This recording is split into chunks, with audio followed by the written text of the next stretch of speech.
There's a quiet ache that lives beneath every decision you make, a longing that shapes the way you reach, the way you withdraw, the way you dream. You might think your desires are choices, random, fleeting, surface impulses, but Jung would tell you they are messages. The soul speaks in symbols, not sentences, and desire is one of its oldest dialects. You desire what you lack, but what you lack isn't always material. It's psychological, spiritual, ancestral. You don't crave a person, a place, or a thing. You crave the part of yourself that person, place, or thing awakens. Every longing is a mirror turned inward. Jung believed that what you desire most reveals the piece of your psyche you've exiled, the thing you've pushed away in order to survive. You long for what you disowned. The confident craves humility. The caretaker craves freedom. The logical craves chaos. The child who learned to suppress their joy now chases people who seem unafraid to laugh too loudly. If this feels familiar, stay with me. Desire isn't just what you want, it's what your unconscious wants you to see. When you fall for someone mysterious, you're not falling for mystery. You're falling for the part of you that still lives in shadow, the untamed, the unknown, the unspoken. Jung called this the shadow, the container for all the qualities we refuse to see in ourselves. What we call attraction is often the psyche's attempt to integrate what it is separated. You can hear it in the language people use. They complete me, they make me feel alive. Underneath those words is an admission. They remind me of the part of me I lost. We project what we can't hold. That's the secret mechanism of desire. You meet someone and feel electricity on a spark that feels ancient, as if you've known them before. It's not fate. It's recognition. Your unconscious sees its reflection and calls it love. But the moment you possess what you desire, something changes. The spark dims. The magic softens. Because desire isn't built for ownership. It's built for discovery. It leads you toward awareness, not satisfaction. You were never meant to keep the thing you desire forever. You were meant to understand what it reveals about you. That's why so many people chase endlessly. New faces, new goals, new highs. They mistake the symptom for the source. They keep running toward the next symbol instead of turning around to face what it represents. When desire feels endless, it's because understanding hasn't begun. Think of the times you've wanted something so badly it almost hurt. The job, the lover, the recognition. You imagined that once you had it, the restlessness inside you would quiet. But when you finally reached it, peace didn't last. That moment of stillness dissolved, replaced by a new craving. The psyche whispers, not this, not yet, not enough. And we interpret that whisper as failure, when really it's guidance. The psyche doesn't want to punish you with desire. It wants to wake you up. Beneath every longing is an unmet need for wholeness. You want to feel united with what you've lost. That's why desire has a bittersweet quality, pleasure wrapped around pain. You're not just chasing joy, you're chasing reunion. It's not random that the things you desire most often resemble what you feared or lacked as a child. The child who grew up unseen now desires visibility. The one who was controlled now craves wildness. The one who was neglected now yearns for devotion so total it borders on obsession. The adult thinks they're searching for love, but the psyche is searching for balance. People misunderstand desire because they look at its object, not its origin. They think, I want this person, instead of asking, what does this person awaken in me? They think, I want success, instead of asking, what wound does success promise to heal? The object is never the answer. It's the invitation. And that's the part we resist. Because if we take desire seriously, we have to admit that it isn't random. We have to admit that what we chase reveals what we're missing. That's uncomfortable. It asks us to see the places we've ignored in ourselves. It asks us to turn toward the mirror instead of the fantasy. But here's the paradox Jung understood. Until you make the unconscious conscious, it will direct your life, and you will call it fate. You'll keep meeting the same types of people. You'll keep reaching for the same illusions. You'll think life is repeating you, when in truth, your psyche is repeating its request to be seen. Every time you say, "I don't know why I always fall for this kind of person," your unconscious is saying, because you still haven't met this part of yourself. That's why desire hurts. It stretches you. It drags the unseen into light. You might think you're drawn to someone's beauty or power or calmness, but often you're drawn to the reflection of your own potential. The thing you think they have that you don't is the thing you're meant to reclaim. When you start to see this pattern, desire becomes less about chasing and more about listening. You stop asking, "How do I get what I want?" and start asking, "Why do I want this?" That question alone can shift everything. Because once you understand the why, you no longer move blindly through longing. You move with awareness. But awareness doesn't erase desire. It refines it. It softens the urgency. The ache doesn't disappear. It transforms into curiosity. You start to see that the person you can't stop thinking about isn't just they're a symbol of what your psyche is asking you to integrate. The dream job, the recognition, the freedom, all mirrors, all messages. There's an elegance in realizing that nothing you want is random, that even your mistakes, your obsessions, your failures are coded attempts at wholeness. Every detour is data. Every attraction is an arrow pointing inward. And maybe that's the strange grace of being human, that we're built to seek what will eventually show us ourselves. Desire isn't your enemy, it's your map. But most of us have been reading it upside down, chasing the landscape instead of understanding the compass. Something in you already knows this. That's why even when you get what you want, a quiet part of you whispers, "There's still more to see." Because the goal of desire isn't fulfillment, it's revelation. It's meant to bring you back to the parts of yourself you've left behind. And the closer you come to understanding that, the more tender desire becomes. You stop resenting it. You start listening to it. You realize it isn't trying to torment you. It's trying to guide you home. But what happens when the thing you desire most is the very thing you're most afraid of?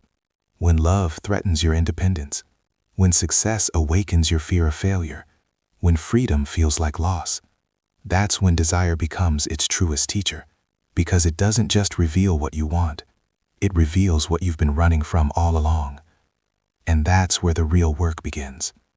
The moment you begin to see your desire as a teacher, not a trap, something subtle begins to shift inside you. The chase slows, the noise quiets. You start to sense that every craving, even the ones that have hurt you, carries an intelligence of its own. Jung called this the teleological nature of the psyche, the idea that every impulse, every attraction is trying to move you toward wholeness, not away from it. Even the wrong people arrive on time when the lesson they bring is about your own unconscious. We like to imagine we choose our desires, but more often they choose us. They arise from the unseen depths of psyche, from archetypes and forgotten memories, from unlived potentials. You think you fall for someone because of their eyes or their voice, but something older is at work. You remember something in them, not from a past life, but from a past version of yourself you've outgrown or buried. That's why some people feel like déjà vu. They don't remind you of the future, they remind you of the parts of your past that still need closure. Desire often reopens the wound it means to heal, and that's why it burns. Jung believed that inside each of us lives an inner opposite, the anima in men, the animus in women, the inner image of the other that we project outward in love. You might spend years seeking this inner opposite in real people, confusing the symbol for the source. You fall in love not just with who they are, but with who you are when you're near them. The version of you that feels more complete, more alive, more integrated. That's why love can feel spiritual. It's not that another person gives you your soul back, it's that they help you see it. They hold up the mirror of your own potential, and for a brief moment, you remember what wholeness felt like before you split yourself apart to survive. But projection has an expiration date. Eventually, the symbol cracks. You start to see the other person as they are, flawed, human, disappointing. The fantasy collapses, and what's left is truth. This is where many people confuse disillusionment for loss, but it's actually the psyche saying, now that you've seen the mirror, turn inward. Desire always begins with projection and ends with integration. What you first chase outside of yourself, you're meant to discover within. But that transition from projection to ownership is painful. It means admitting that what you admired in another was never theirs to give. It was yours to reclaim. You can watch this happen in relationships, careers, even creative pursuits. The artist longs for recognition, pours their soul into their work. And when the applause finally comes, something still feels missing. Because what they were truly seeking wasn't admiration, it was permission. Permission to exist loudly, to matter. The applause was the symbol. The real desire was to feel seen without having to perform. That's the paradox of desire. It disguises its true aim. It wears masks. Success, beauty, wealth, love. But beneath every mask is the same question. Can I be whole and still be safe? Every longing is a negotiation between those two forces. The urge to expand and the fear of what expansion will cost. The psyche is clever. It often hides your deepest desires behind your greatest fears. You want love, but fear dependence. You want freedom, but fear rejection. You want peace, but fear stillness. Because stillness might make you feel what you've been avoiding. That's why desire feels conflicted. The very thing you crave might be the same thing your nervous system still associates with danger. So you oscillate, drawn in, then pulling away. The dance of approach and retreat is not confusion, it's protection. The psyche doesn't open easily. It tests you, asks, are you ready to hold what you say you want? People think resistance means they're broken. It doesn't. Resistance is the psyche's way of measuring readiness. When you desire something that feels impossible, you're touching the edge of your current self. The tension you feel isn't a wall, it's a threshold. Jung would say that at the edge of desire lies transformation. What you can't yet reach is what you're not yet ready to embody. The moment you become capable of holding it, it stops feeling like desire and starts feeling like reality. That's why manifesting through force rarely works, because it skips the inner integration that makes outer change sustainable. You can't possess what you haven't yet become. You can sense this in subtle ways. When you meet someone whose energy feels too intense, too magnetic, too terrifying, it's often because they represent a part of you you're not yet ready to meet. Maybe they embody confidence you've never allowed yourself to express. Maybe they carry chaos you've spent your life avoiding. You mistake the intensity for chemistry, but really it's the electricity of recognition. Desire humbles you. It shows you the limits of your control. It asks you to surrender to the mystery of your own psyche, to admit that the heart knows before the mind does. When you follow desire consciously, you begin to see patterns you once mistook for coincidence.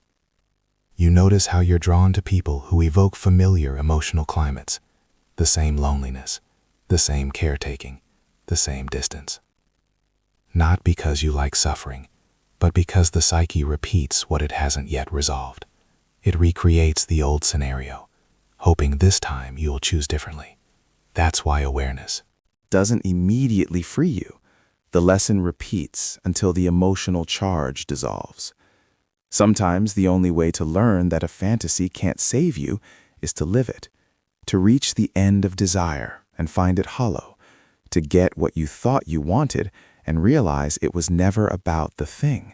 It was about the version of you who believed that thing would make you whole. But even that disillusionment is sacred because it strips away illusion until only truth remains. The truth that wholeness was never missing, only unseen. That your desires were never mistakes, only messengers. There's a moment in every deep psychological journey where you realize that desire has been guiding you toward yourself the entire time. Every heartbreak, every obsession, every restless ambition was an arrow pointing home. You don't need to erase your desires.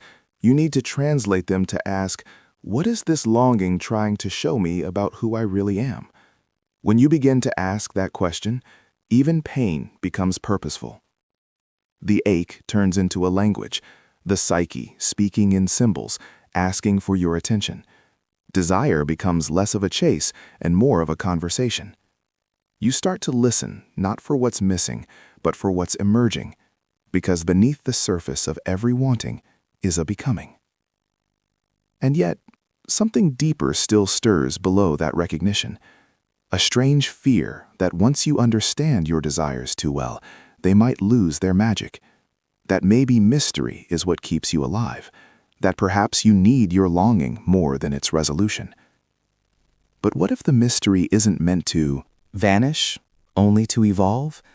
Maybe the purpose of desire isn't to be solved, but to be lived with, to let it accompany you like a quiet hum beneath everything you do, a reminder that you are still becoming. Jung understood that wholeness is not perfection. It is the gentle acceptance of contradiction. Desire is the tension that keeps the opposites alive within you, the pull between who you are and who you might yet be. You don't outgrow longing. You learn to speak its language. The more you listen, the more you realize it's not asking you to chase. It's asking you to integrate. The lover who awakens your tenderness shows you the capacity for love you already carry.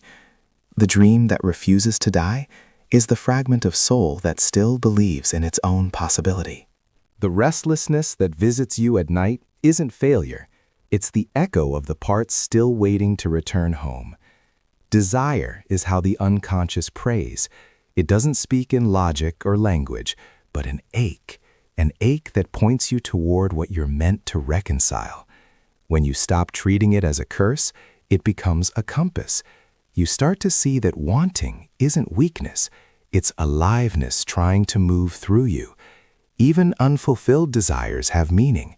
They stretch your capacity to feel, to imagine, to stay open to life's unfolding. And maybe that's all any of us are meant to do, to keep following the thread of what moves us, not to possess it, but to participate in it, to let every longing carve a deeper space inside us, where understanding can live, to see that what you secretly desire has never been about gaining anything external. It's been your soul's way of saying, remember me. Because in the end, the story of desire is the story of return. Return to your wholeness, your forgotten light, your original belonging. You are not chasing something outside of you. You are circling back to yourself. And maybe that's why the ache never truly leaves, because life itself is a dialogue between the part of you that yearns and the part that listens, between the one who reaches and the one who remembers. So when desire stirs again, as it inevitably will, don't rush to silence it. Sit with it. Ask it what it's trying to show you now, because somewhere inside that quiet ache is the map of your becoming, and it's still unfolding.